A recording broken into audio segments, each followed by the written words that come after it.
Okay, so good evening and welcome to lecture 1 of probability.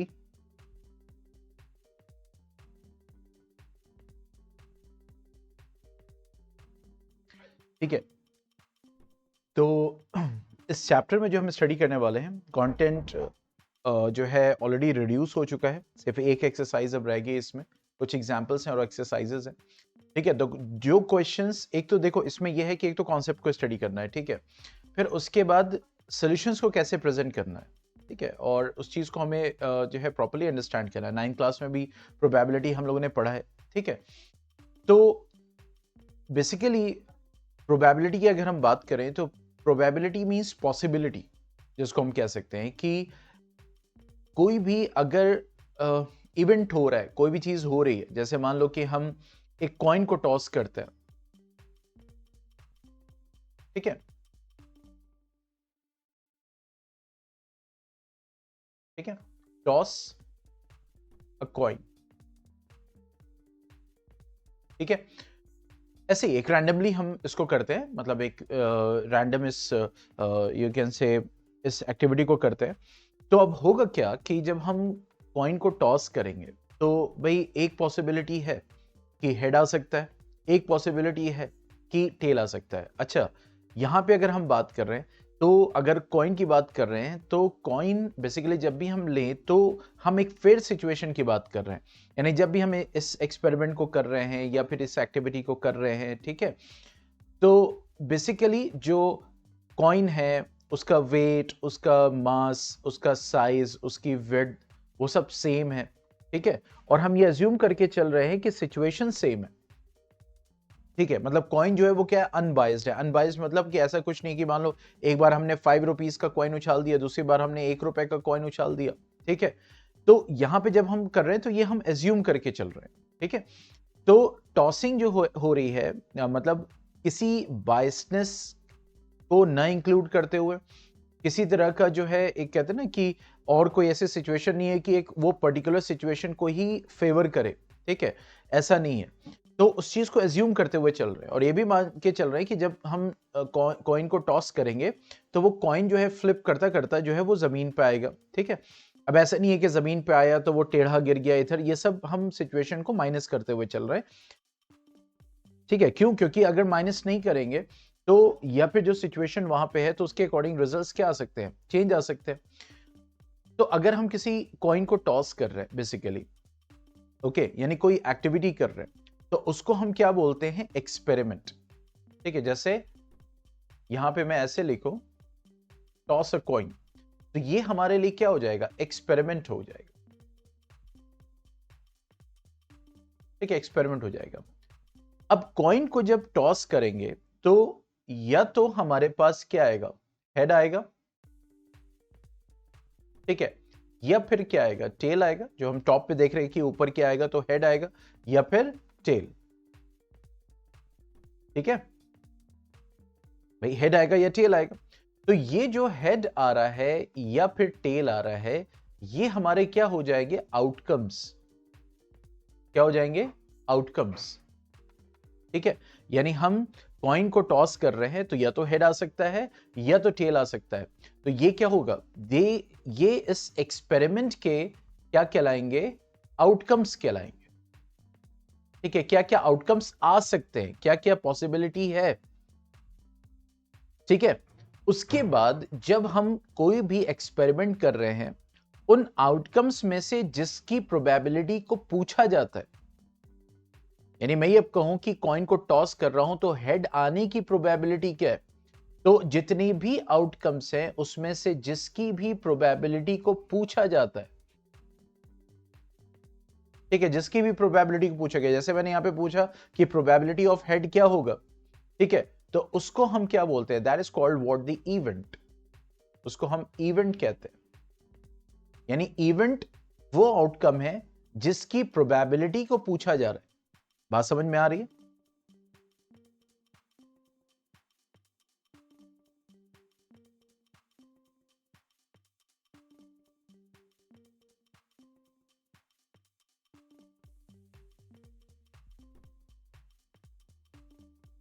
ठीक है, तो ये चीजें आपको माइंड में रखना है आगे बढ़ने से पहले। तो जो हम एक्टिविटी कर रहे हैं वो एक्सपेरिमेंट है, उस एक्टिविटी की वजह से क्या क्या रिजल्ट आ सकते हैं वो सारे के सारे आउटकम्स कहलाते हैं। और उन आउटकम्स में से जिस आउटकम की प्रोबेबिलिटी पूछी जाती है उसको हम बोलते हैं event. That is called what? As event. ठीक है, अब हम आगे बढ़ते हैं। ओके, अब यहां पे हमें डिस्कस करना है कि जैसे मान लो कि आउटकम्स है, तो जैसे इसी को एग्जांपल अभी लेते हैं कि हमने कॉइन को क्या किया? टॉस किया। अब जब टॉस किया तो या तो क्या आ सकता है? हेड, या तो क्या आ सकता है? टेल। या तो हेड आ सकता है या तो टेल आ सकता है। ठीक है, तो अब यहां पे देखो, यहां पे जो है आउटकम्स आने के जो है इक्वल चांसेस है। बात समझ में आ रही? जो पॉसिबिलिटी है वो इक्वल है। बात समझ में आ रही? या तो हेड आएगा या तो टेल आएगा। लेकिन अगर मैं कहूं कि जैसे मान लो एक बैग है, ठीक है, ये बैग है। अब इस बैग में 4 जो है वो रेड बॉल्स है, ठीक है, और जो एक जो है वो ब्लू बॉल है। ठीक है, तो अब यहां पे 4 तो रेड है और एक ब्लू है, तो 2 ही तरह की बॉल्स हैं, रेड और ब्लू। लेकिन जब आप इसमें हाथ डालोगे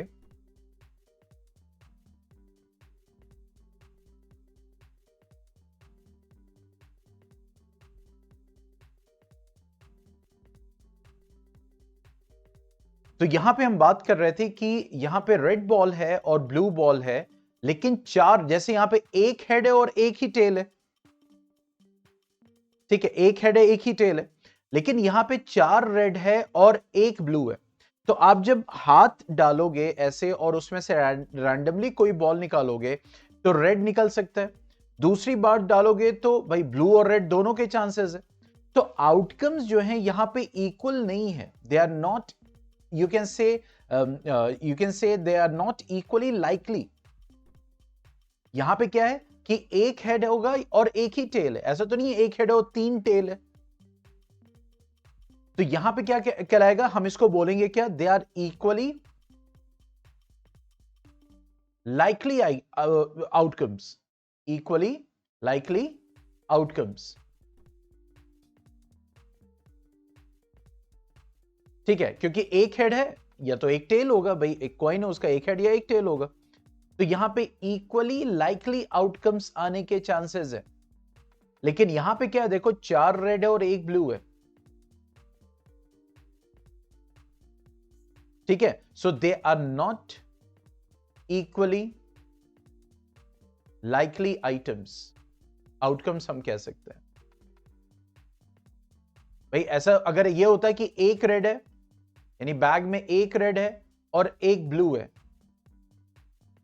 तो हम ये बोल सकते थे कि जब इसको आंख बंद करके निकाला जाएगा तो फिर या तो एक रेड आ सकता है या तो एक ब्लू आ सकता है। तो देखो यहां पे क्या है? ये इक्वल आउटकम्स है, मतलब इक्वली लाइकली आउटकम्स है। ठीक है, लेकिन यहां पे 4 रेड है और एक ब्लू है, तो एक बार हाथ डाला रेड आ सकता है, दूसरी बार हाथ डाला रेड आ सकता है, तीसरी बार हाथ डाला ब्लू आ सकता है। ठीक है, बात समझ में आ रही है? तो इस चैप्टर में जितने भी एग्जाम्पल्स डिस्कस किए जाएंगे वो ऑलमोस्ट जितने भी एक्सपेरिमेंट्स होंगे उन सबके इक्वली लाइकली आउटकम्स होंगे। जैसे एक और एग्जांपल मैं देता हूं। ओके, डाइस होता है लूडो का। अब उसमें एक होगा या 2 या 3 या 4 या 5 या 6। अब देखो ये जितने भी नंबर्स यहां पे होते हैं जो पासा होता है लूडो का, तो ऐसा तो नहीं होता है एक इधर भी लिखा हुआ है एक इधर भी लिखा हुआ है, ऐसा तो नहीं है। देखो यहां पे 6 आउटकम्स हैं और सब एक एक है, तो हम कह सकते हैं कि ये क्या है? They are equally likely items या आउटकम, सॉरी, जिसको हम कह सकते हैं। ठीक है, तो 9th क्लास में जो हमने स्टडी किया था, प्रोबेबिलिटी जो निकाली थी वो ट्रायल्स के बेसिस पे निकाला था। मान लो 100 बार हमने कॉइन को टॉस किया, 10 बार जो है वो हेड आया, 90 बार टेल आया, तो उसके बेसिस पे निकालते थे। 10th क्लास में जो हम प्रोबेबिलिटी निकालेंगे वो निकालेंगे आउटकम्स के बेसिस पे, ठीक है। यानी जो इवेंट पूछा जा रहा है उसकी कितनी पॉसिबिलिटी है उसके बेसिस पे जो हम प्रोबेबिलिटी निकालेंगे। आगे बढ़ा जाए।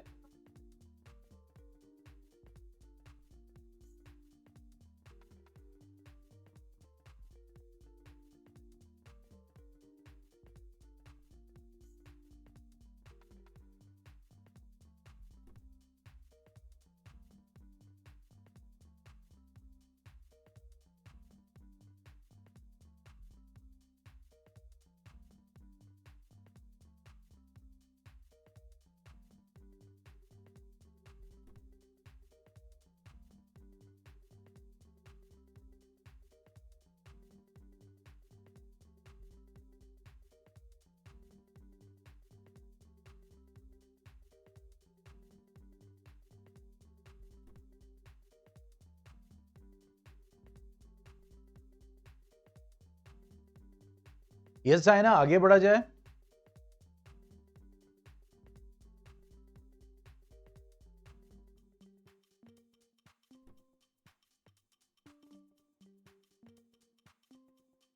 ठीक है, तो अब जो हम प्रोबेबिलिटी का फॉर्मूला स्टडी करने वाले हैं कि प्रोबेबिलिटी कैसे निकालेंगे, तो दिमाग में आपके होना चाहिए कि इवेंट क्या है, आउटकम क्या है और एक्सपेरिमेंट क्या है। ठीक है, ये सारी चीजें दिमाग में रख लीजिए ताकि जब हम फॉर्मूला लिखें, प्रोबेबिलिटी के फॉर्मूला को समझें, तो वो चीज। तो ये जो प्रोबेबिलिटी है इसको हम बोलते हैं थियोरेटिकल प्रोबेबिलिटी।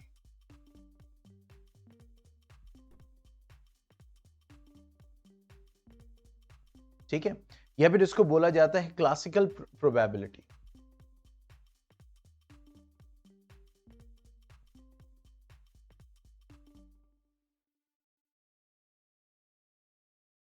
ठीक है, तो अब इसमें क्या बोला जा रहा है कि प्रोबेबिलिटी ऑफ द इवेंट, मैंने बताया था इवेंट क्या है, जिस आउटकम की प्रोबेबिलिटी को पूछा जा रहा है।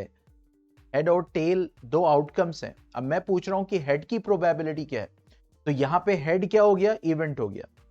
तो प्रोबेबिलिटी ऑफ द इवेंट क्या होता है कि द नंबर ऑफ आउटकम्स, यानी जितने आउटकम्स में वो इवेंट आ रहा है, जितने भी आउटकम्स हैं, ठीक है, favourable to E, favourable to E for event, ठीक है, अपॉन, यानी पता चला कि आउटकम्स हैं, ये आउटकम्स हैं। अब जिसकी प्रोबेबिलिटी को आप निकालना चाह रहे हो, मतलब जो इवेंट है, अब आप ये देखो इन आउटकम्स में आपका पूछा जाने वाला इवेंट किस किस में आ रहा है वो। फिर उसके बाद total number of possible outcomes of the experiment, total possibility क्या है, ठीक है, यानी टोटल नंबर ऑफ आउटकम्स कितने हैं, तो number of possible outcomes to the experiment.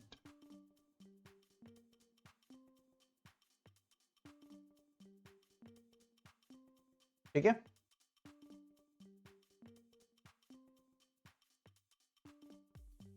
ये कहलाता है क्या, that will be called as what the probability of the event. ठीक है, कि number of outcomes favourable to E, that is the event, upon total number of possible outcomes to the experiment या of the experiment, यानी कि कितने उसमें outcomes हैं, उसमें से कितने में वो इवेंट जिसकी प्रोबेबिलिटी आपको निकालना है वो आ रही। ठीक है, तो अब इसी को यूज करते हुए अब हम एग्जाम्पल्स को सॉल्व करेंगे। ठीक है, एग्जाम्पल्स को समझेंगे बेसिकली, और फिर उसके बाद एक्सरसाइज पे पहुंचेंगे। तो let us pick up the example from the book.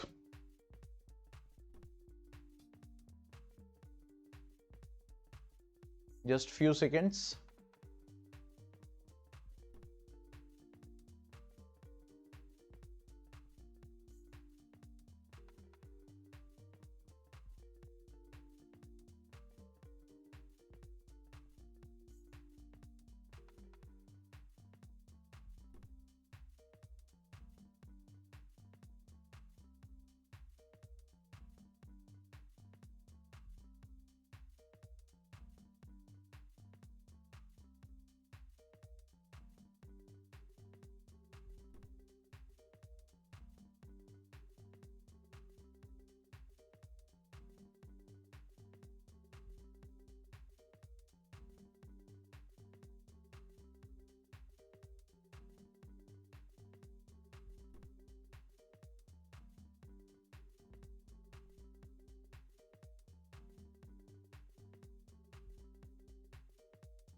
ठीक है, अब देखो,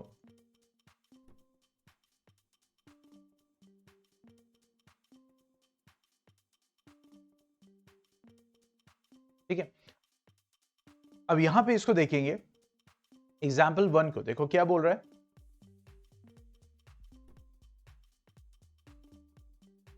ठीक है, you got to find the probability of getting ahead when a coin is tossed once।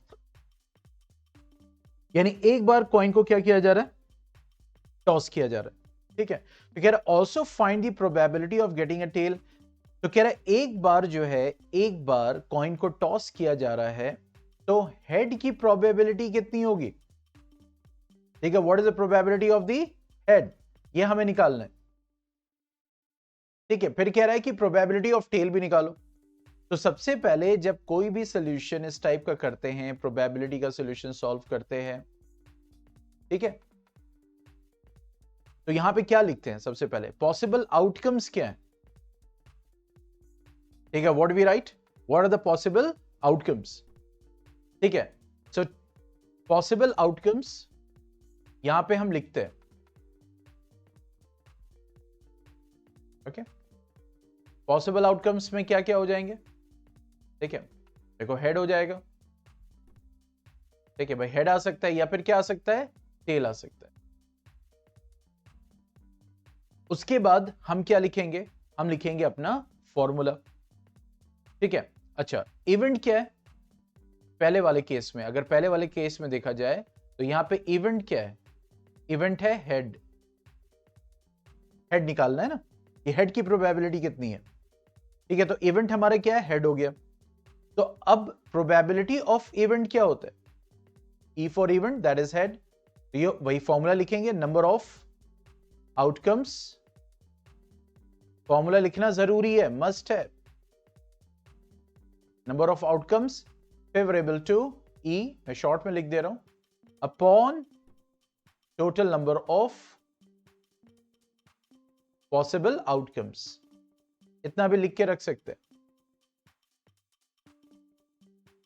अब देखो number of outcomes favourable to E, यानी कि जितने आउटकम्स आ रहे हैं उसमें से जो इवेंट पूछा है वो कितना है। तो देखो दो आउटकम्स है, इन दो में एक ही आउटकम में वो इवेंट है जो हमें पूछा जा रहा है, दैट इज हेड। तो यहां पे आ जाएगा 1 और total number of possible outcomes कितने हो जाएंगे 2। तो देखो प्रोबेबिलिटी कितनी हो गई 0.5, या हम कह सकते हैं 50% चांस है। ठीक है, क्या बोल सकते हैं, प्रोबेबिलिटी कितनी है 0.5, ये चांस कितना है 50% चांस है। यानी 50% चांस है कि हेड आ सकता है अगर हम कॉइन को टॉस करेंगे। Getting the point.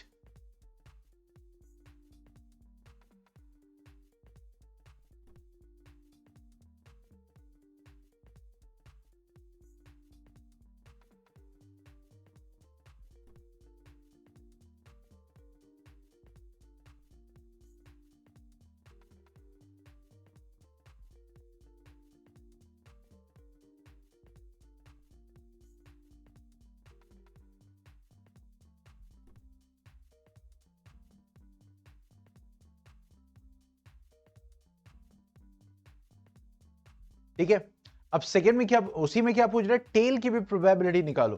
तो देखो अब इवेंट क्या हो गया, अब इवेंट हो गया टेल, यानी इवेंट मींस ई क्या हो गया, दैट इज टेल। तो अकॉर्डिंग टू दिस फॉर्मूला, तो प्रोबेबिलिटी ऑफ, यहां पे लिखेंगे हेड, यहां पे ये लिखो हेड। ठीक है, तो प्रोबेबिलिटी ऑफ टेल, तो कितने आउटकम्स में टेल आ रहा है, आउटकम है 1, एक ही आउटकम है, दो में से एक में ही टेल आ रहा है। टोटल आउटकम्स कितने हैं 2, तो टेल की भी प्रोबेबिलिटी कितनी हो गई, दैट इज 0.5, या कितना चांस हो गया 50% प्रोबेबिलिटी और चांस। ठीक है, चलिए इसको कर लीजिए, फिर एग्जाम्पल 2 को देखते हैं और फिर इसके बाद हम डिस्कस करेंगे बहुत ही important concept.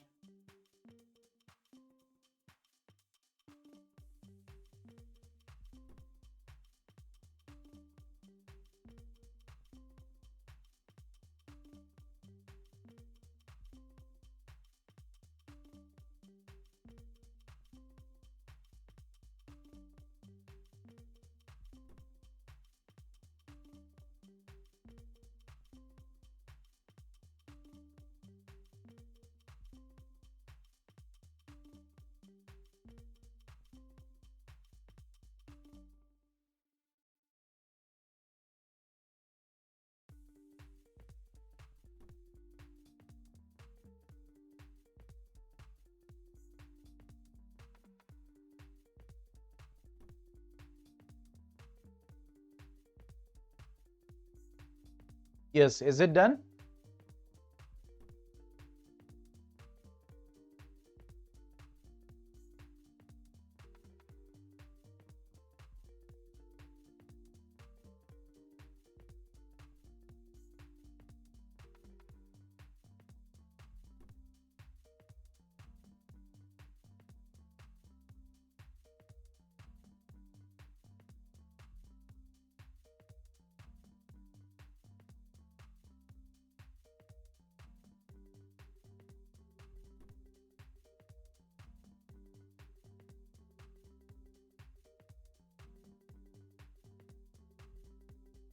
Yes, Zaina, is it done?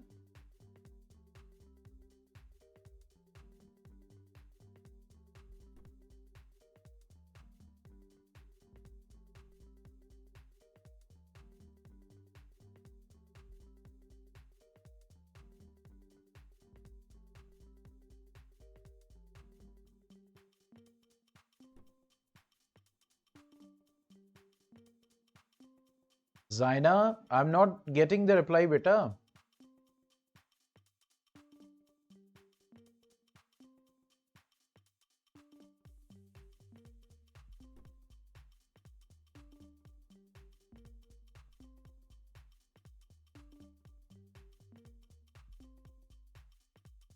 Zaina, is it done?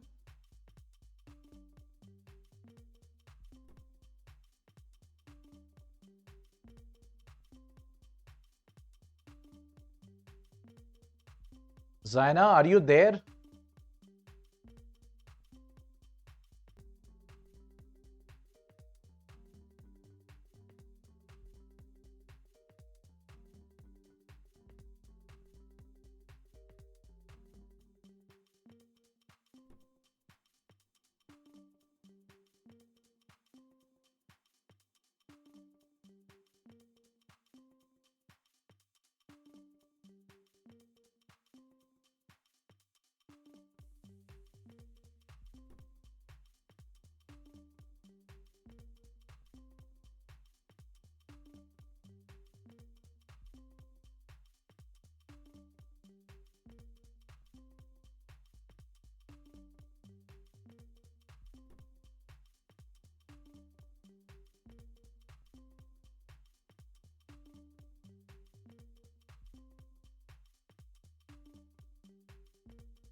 Now coming to example 2, a bag contains a red ball,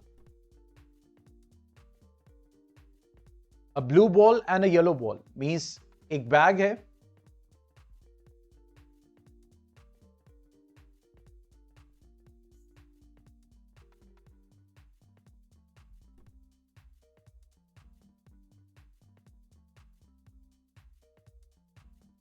इस बैग में एक रेड बॉल है,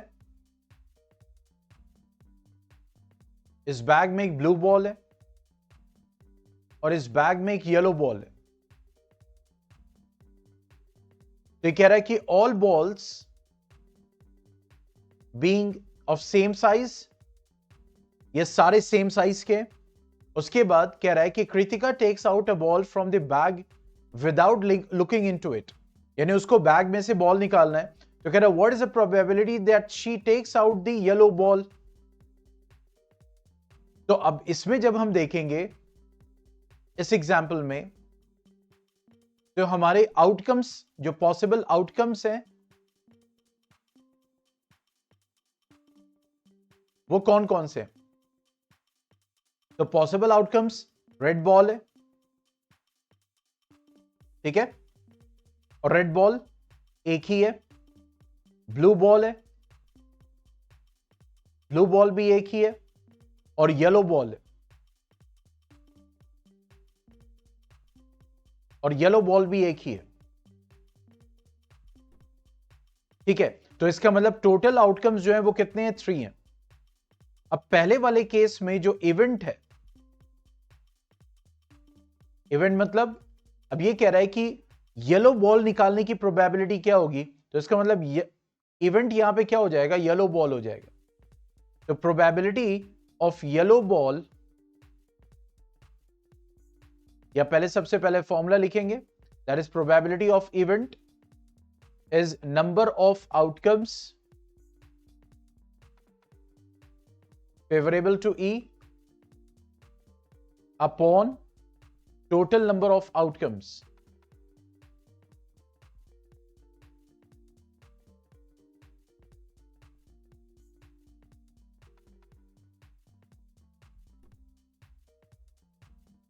अब यहां पे ये हो रहा है कि येलो बॉल है,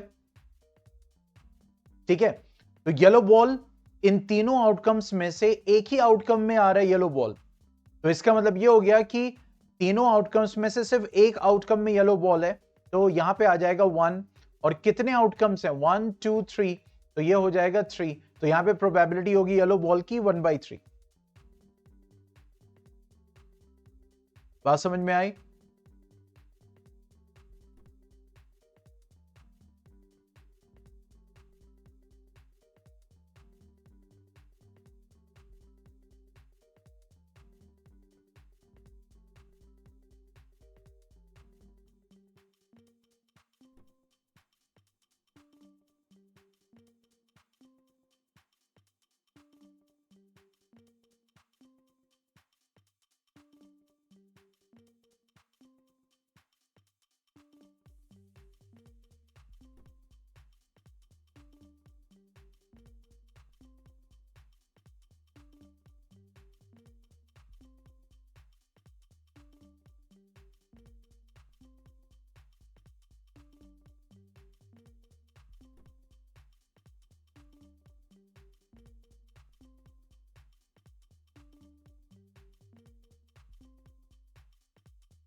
coming to the second one, अब सेकेंड में इवेंट क्या है, रेड बॉल की प्रोबेबिलिटी हमें निकालनी है, दैट इज रेड बॉल,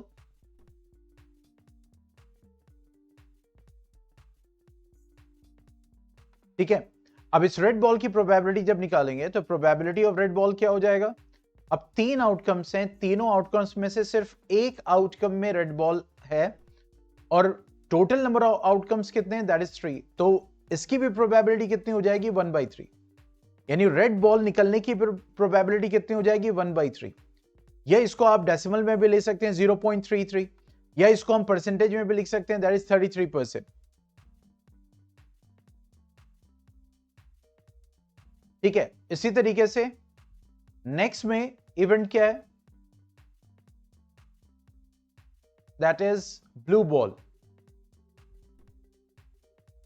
ठीक है। तो प्रोबेबिलिटी ऑफ ब्लू बॉल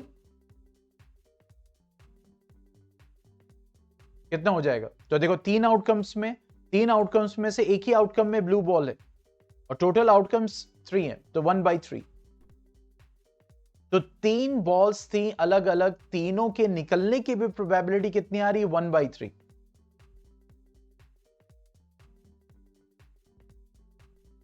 ठीक है।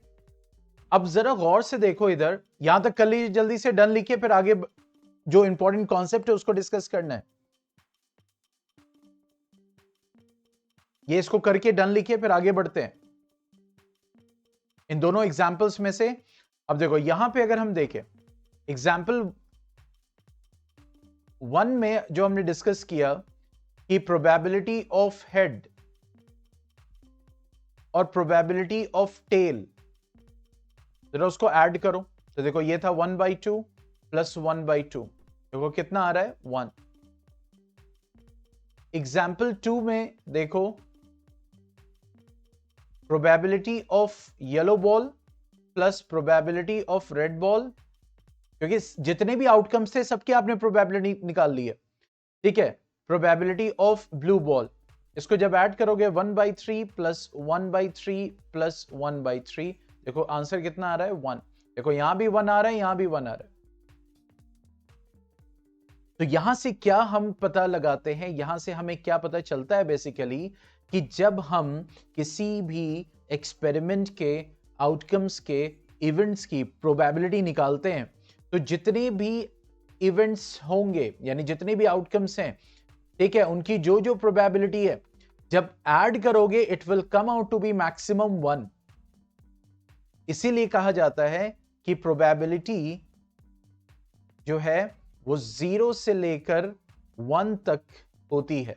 0 मतलब कोई चांस नहीं, 1 मतलब 100% चांस, ठीक है। तो प्रोबेबिलिटी 0 से लेकर 1 तक होती है। तो जितने भी आउटकम्स हैं इन सबकी प्रोबेबिलिटी जब भी ऐड करोगे तो ये सबका सम 1 आना चाहिए। यहां से हमें यह पता चलता है। इसीलिए इस कॉन्सेप्ट को यूज करते हुए देखो, जैसे मान लो प्रोबेबिलिटी ऑफ हेड हमने निकाला था, अब प्रोबेबिलिटी ऑफ टेल निकालना है, ठीक है। तो एक तो वो तरीका था जो हमने निकाला था, ठीक है। दूसरा, ठीक है, दूसरा क्या तरीका है कि प्रोबेबिलिटी ऑफ हेड निकाल लिया।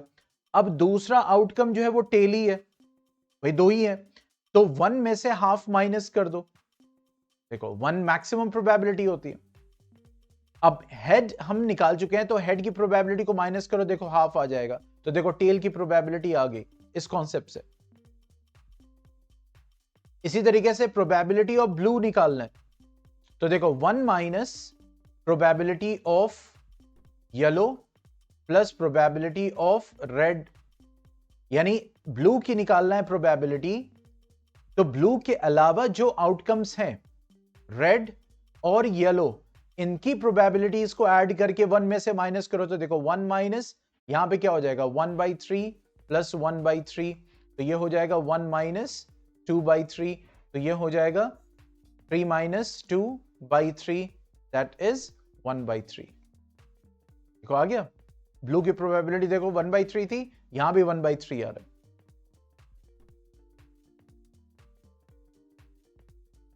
तो कहने का मतलब यह हो गया कि अगर कोई प्रोबेबिलिटी आपको किसी भी इवेंट की निकालनी है तो उसके अलावा जो दूसरे आउटकम्स हैं, अगर उनकी प्रोबेबिलिटीज आपको पता है तो आप 1 में से माइनस कर दो उन सब की प्रोबेबिलिटीज को ऐड करके। यहां पे दो ही थे, या तो हेड या तो टेल, तो टेल की निकालना था तो 1 में से सिर्फ हेड को माइनस किया, हमारे पास टेल की प्रोबेबिलिटी आ गई। कॉन्सेप्ट समझ में आया ये?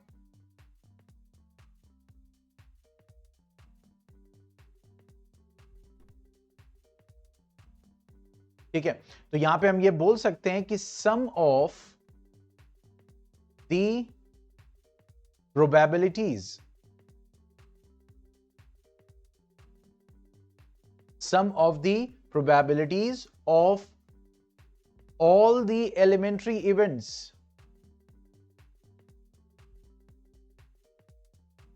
sum of the probabilities of all the elementary events of the experiment is 1। ठीक है, चलिए यहां तक कर लीजिए, डन लिखिए, फिर आगे बढ़ते हैं एग्जाम्पल 3 पे।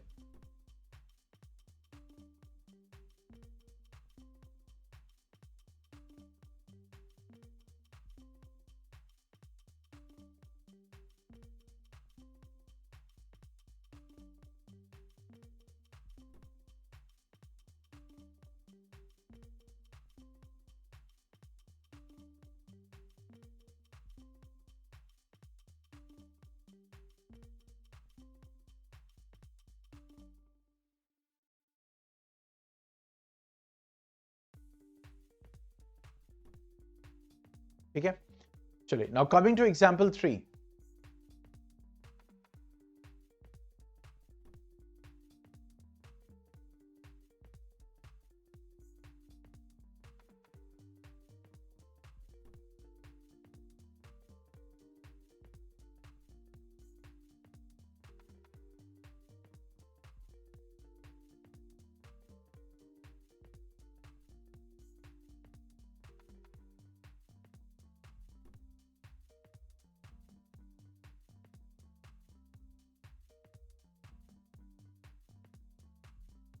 Just 1 minute.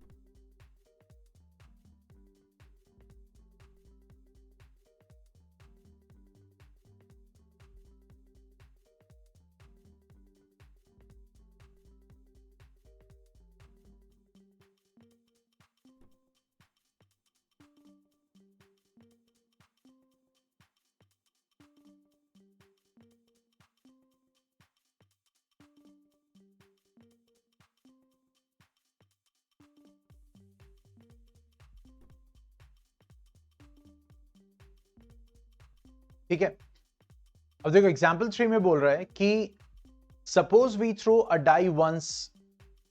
अब डाई होता है पासा जिसको बोलते हैं, ठीक है। तो जो पासा होता है बेसिकली उसमें कितने आउटकम्स होते हैं? 6 आउटकम्स होते हैं, 1 2 3 4, यानी जो नंबर्स होते हैं, यानी जब आप पासा फेंकोगे या तो 1 आएगा, या तो 2 आएगा, या 3 या 4 या 5 या 6। तो कितने आउटकम्स हो गए? 6। तो कह रहा है what is the probability of getting a number greater than 4। तो अब यहां पे सबसे पहले हमें यह देखना है कि पॉसिबल आउटकम्स क्या है। तो पॉसिबल आउटकम्स जो है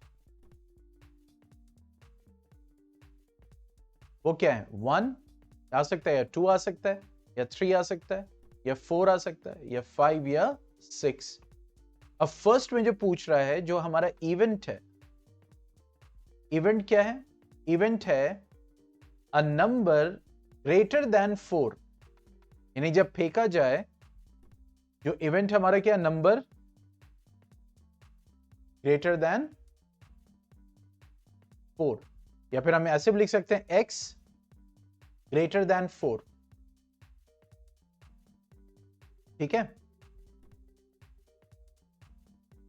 तो अब इसकी जब प्रोबेबिलिटी निकालेंगे तो प्रोबेबिलिटी ऑफ इवेंट क्या होता है? दैट इज नंबर ऑफ, वही फॉर्मूला, फेवरेबल टू ई, मैं डैश डैश करके लिख दे रहा हूं, upon total number of outcomes, ठीक है। तो अब इसके बेसिस पे देखो टोटल आउटकम्स कितने? 6, वो यहां पे लिख दिया। अब इसमें ये कह रहा है कि इवेंट, यानी जब पासा फेंका तो 4 से बड़ा नंबर। तो देखो 4 से बड़ा नंबर, ये नहीं बोल रहा इक्वल और ग्रेटर देन, ये कह रहा है ग्रेटर देन 4। तो 4 से बड़ा नंबर कितने आउटकम्स में आ रहा है? तो 4 से बड़ा नंबर एक ये हो गया और एक ये हो गया। तो इसका मतलब 6 में से 2 में जो है वो 4 से बड़े नंबर आ रहे हैं, ठीक है। तो प्रोबेबिलिटी कितनी हो जाएगी? 1/3। क्वेश्चन समझ में आया?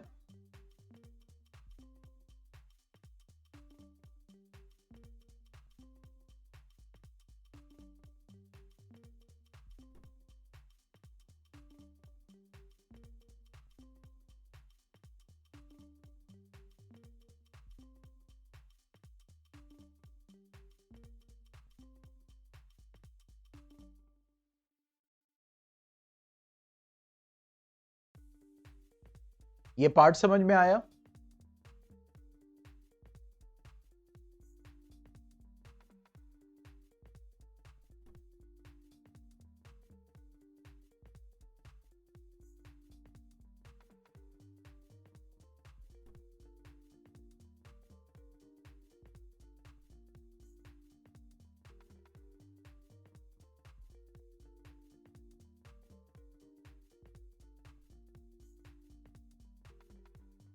यस जायना, ये अभी जो एक्सप्लेन किया है ये समझ में आया?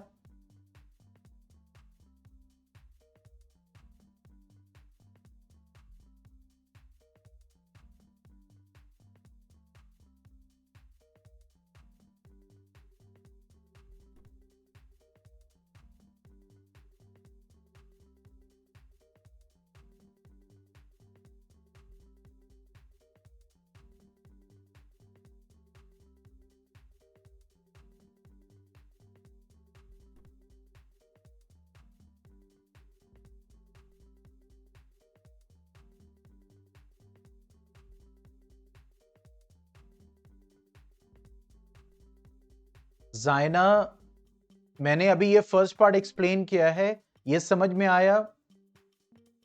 मैंने 3 बार पूछा है।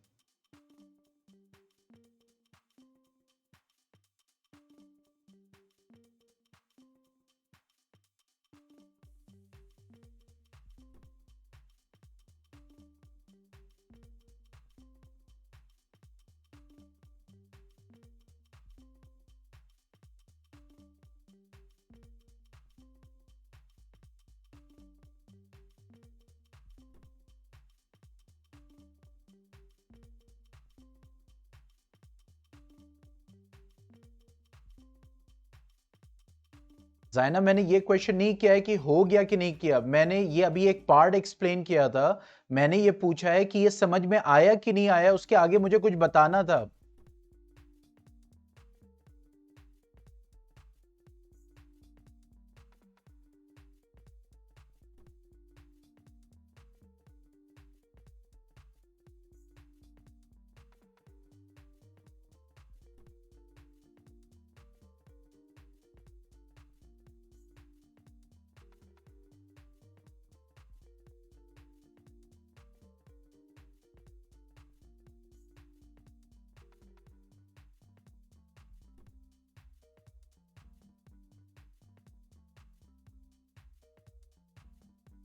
देख,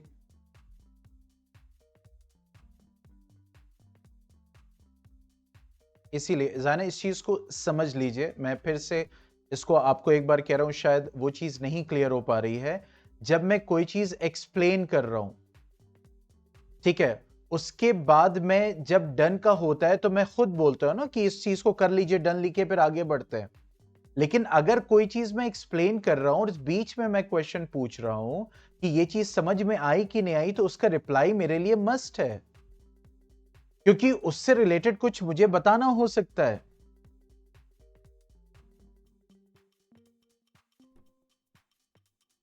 क्योंकि जब मैं बोलूंगा कि इसको लिख लीजिए और डन लिखिए, तो मुझे पता है, मैंने आप लोग को इंस्ट्रक्शन दिया है, तो मैं वेट करूंगा कि आप लोग लिख रहे हैं इसको। मैंने उस दिन भी बोला था जब आफिया भी साथ में थी कि जब मैं बोलूं कि ये चीज क्लियर हुई कि नहीं या समझ में आया कि नहीं, तो उस वक्त वो रिप्लाई करना जरूरी है। तब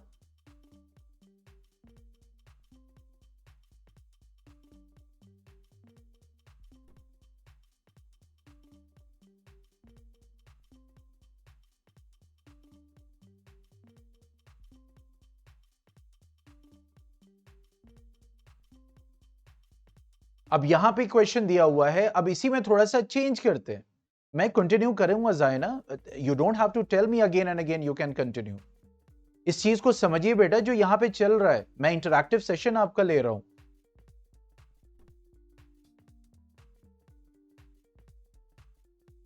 अगर मैं यहां पे कोई चीज एक्सप्लेन कर रहा हूं, बीच में मैं क्वेश्चन रेस किया है, तो उस चीज का रिप्लाई आना जरूरी है। मेरा पूरा ब्रेक कर जाता है जो एक्सप्लेनेशन का मोमेंटम होता है।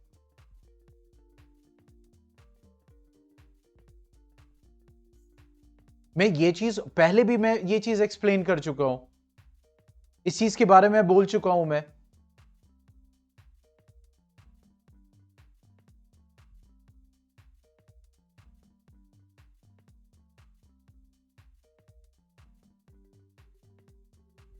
लिखने का तो मैं टाइम बाद में देता ही हूं बेटा, लेकिन मैं पूछ रहा हूं आपसे, ये चीज समझ में आई तो मुझे कुछ बताना है ना उसके आगे।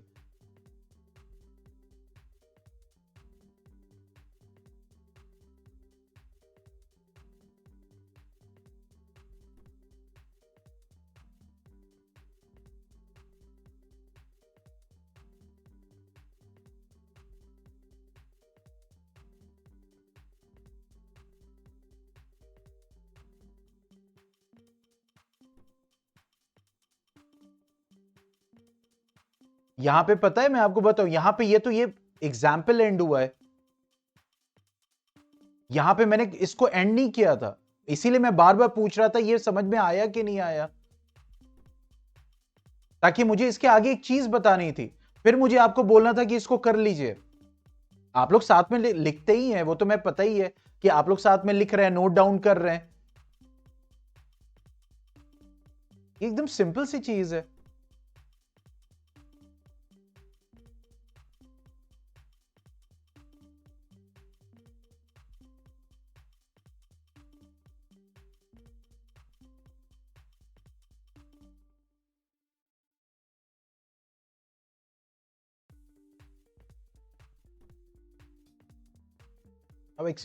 अब मैं क्या बोलूं, मैं पूरा उसी में टाइम चला जा रहा है।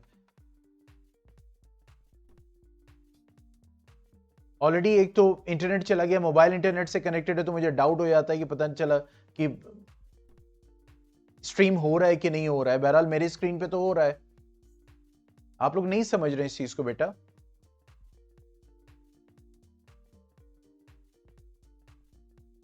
अब यहां पे जैसे लिखा हुआ है इवेंट, अब इस एग्जाम्पल के अलावा थोड़ा सा इसको देखते हैं कि यहां पे लिखा हुआ है नंबर ग्रेटर देन 4। अगर मैं इसी इवेंट को कर दूं, इस चीज को उसी वक्त कनेक्ट करके समझना जरूरी था। इसी को मैं कर दूं नंबर इक्वल और ग्रेटर देन 4।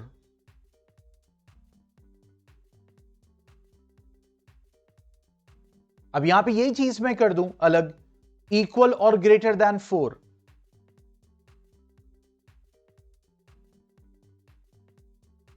तो इसका मतलब नंबर्स जो 4 या इक्वल है या उससे बड़े हैं।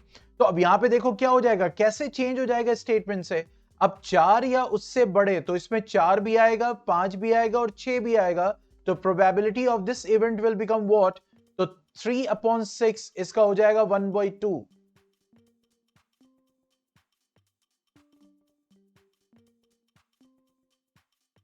तो देखो एक यहां लिखा हुआ नंबर ग्रेटर देन 4, तो इसका हो गया 2/6, प्रोबेबिलिटी 1/3। यहां पे मैंने लिख दिया इक्वल और ग्रेटर देन 4, तो 4 के इक्वल या उससे बड़े, तो ये तीनों आ जाएंगे इसमें, तो इसकी प्रोबेबिलिटी हो जाएगी 1/2। अब नेक्स्ट क्या बोल रहा है? ये बोल रहा है सेकेंड में व्हाट इज द प्रोबेबिलिटी। अब बस इसी चीज को इसको कनेक्ट करना था उससे उस वक्त। What is the probability of getting a number less than और इक्वल टू 4?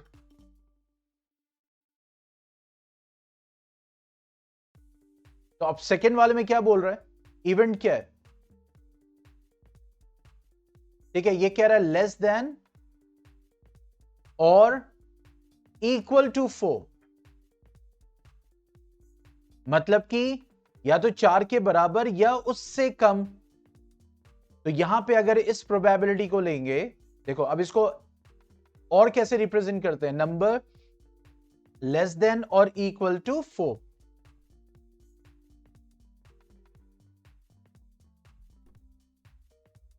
ठीक है, तो कितने नंबर्स हो गए? 1 2, यानी कितने आउटकम्स हो गए जिसमें हमारा ये इवेंट आ रहा है? तो ये 4 हो गया, 3 हो गया, 2 और ये 1, यानी 4 आउटकम्स में हमारा ये इवेंट आ रहा है। तो हमने 4 लिख दिया अपॉन 6, तो ये हो जाएगा क्या? देखो दैट इज 2/3। अब जरा गौर से देखो, यहां पे इधर देखो स्क्रीन पे। अब इन दो इवेंट्स में, दो ही इवेंट्स हमने लिए, एक इवेंट ये है और एक इवेंट ये है। इन दो इवेंट्स में हमारे जो है देखो जो आउटकम्स हैं वो कवर हो गए।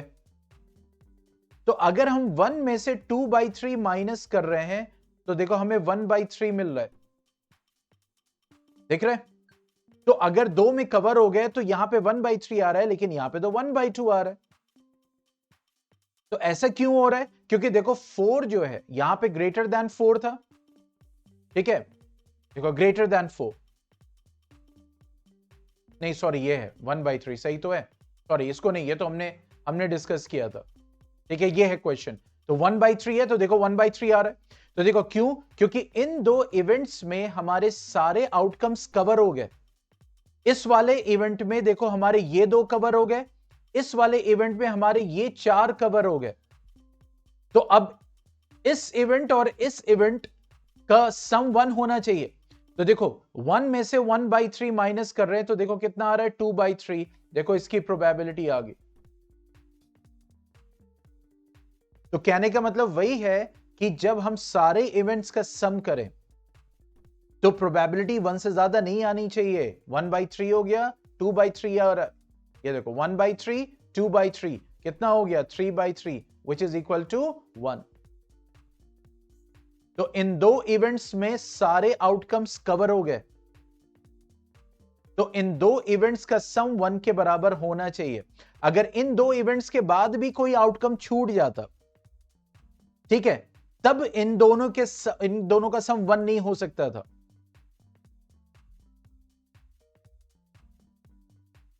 बात समझ में आ रही है?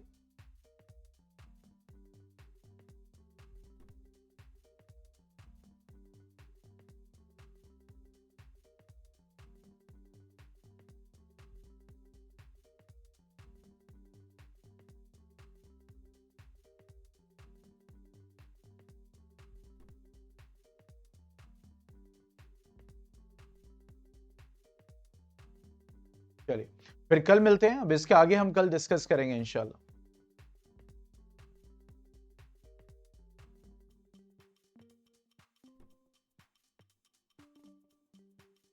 Okay then, goodbye, take care, अस्सलाम वालेकुम।